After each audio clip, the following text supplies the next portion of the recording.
Kun barnoota qubee afaan Oromooti. Qopheessee kanneessu Qannoo Biraanuu. Viidiyoon kun kan qophaa'eef namoota afaan Oromoo dubbatan garuu dubbisuuf barreessuu hin dandeenye dabalatee namni afaan kana barachuu barbaadu akka dhimma itti ba'uufidha. Kanaaf yeroo dura keenya jiru keessatti viidiyoon kun kutaa garaagaraatti qoodamee bifa walitti fufiinsa qabuun qophaa'ee tooraan waan dhiyaatuuf dhaggeeffattanii akka dhimma itti baatan jechaa har'a kutaa jalqabaa waliin ilaaluu eegalla. Qubee afaan Oromoo. Qubee jechuun maal jechuudha? Qubeen mallattoo sagaleewwan bakka bu'ee dubbatu jechuu dandeenya. Akkasumas qubeen mallattoo afaan tokko ittiin barreeffamee namni quunnamtiidhaaf dhimma itti ba'udha. Afaan Oromoo qubee qeenxii 26 fi cimdii 7 waliigala qubee 33 of keessaa qaba. Mallattoolee gabatee irratti mul'atan kanaan wal beektu jedheen abdadha. Mee mallattooleen kun afaan Oromoo keessatti sagalee isaan bakka bu'an waliin haa dhageenyu. A, Ba, Ca, Cha, Da, Dha, E, Fa, Ga, Ha, I, Ja, Ka, La, Ma, Na, Nya, O, Pa, Pa, Qa, Ra, Sa, Sha, Ta, Tsa, U, Va, Wa, Xa, Ya, Za, Ja. Isaan kun qubee afaan Oromoo jedhamu.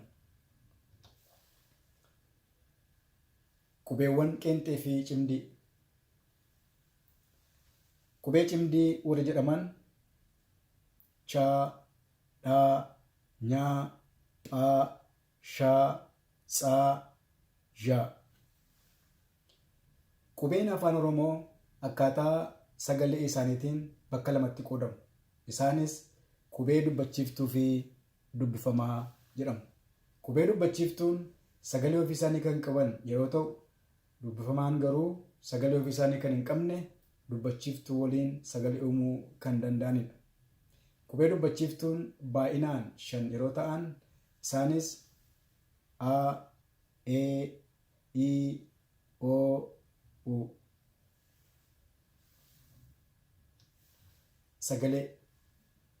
Qubee dubbachiiftuun sagalee ofii isaanii qabu jenneerra. A, E, I, O, U. Akkuma kana immoo qubee dubbachiiftuun dubbifamaa waliin walitti yommuu dhufan sagaleetu uumama. Fakkeenyaaf qubee dubbifamaa maa fi aan walitti yommuu dhufan sagalee maatu uumama. Naa fi aan walitti yommuu dhufan naatu uumama. Baa fi aan walitti yommuu dhufan baatu uumama. Raa fi aan walitti yommuu dhufan raatu uumama. Ma, na, ba, ra kan jedhaman sagalee yeroo ta'an kan uumamanis qubee dubbifamaa fi dubbachiiftuudhaati. Akkuma kanaa laa fi aan walitti yommuu dhufan laa, maa fi uun walitti yommuu dhufan sagalee mootu uumama. Baa fi oon walitti yommuu dhufan bootu uumama. Naa fi aan walitti yommuu dhufan sagalee naatu uumama. Laa, muu, boo, naa kan jedhaman sagalee yeroo ta'an kan uumamanis qubee dubbifamaa fi dubbachiiftuudhaati. Qubee dubbifamaa ba'anii qubee dubbachiiftuu gosa garaagaraa waliin walitti yommuu dhufu sagalee garaagaraatu uumama. Fakkeenyaaf ba, be, bi, bo, bu. Isaan kun sagalee yeroo ta'an kan uumamanis qubee dubbifamaa ba'aa fi dubbachiiftuu gosa garaagaraa irraati. Asirraa kan hubannu sagalee qubee dubbifamaan qabaachuu qabu kan murteessu qubee dubbachiiftuu ta'uu isaati.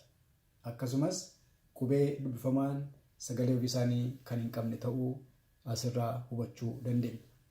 haaluma kanaanii qubee dubbifamaa kan biroo fi dubbachiftuu gosa garaagaraa waliin sagalee garaagaraa ni uumama. Gabatee irratti akkuma mul'atu sagaleewwan kun kan uumaman qubee dubbifamaa fi dubbachiftuu gosa garaagaraa irraati.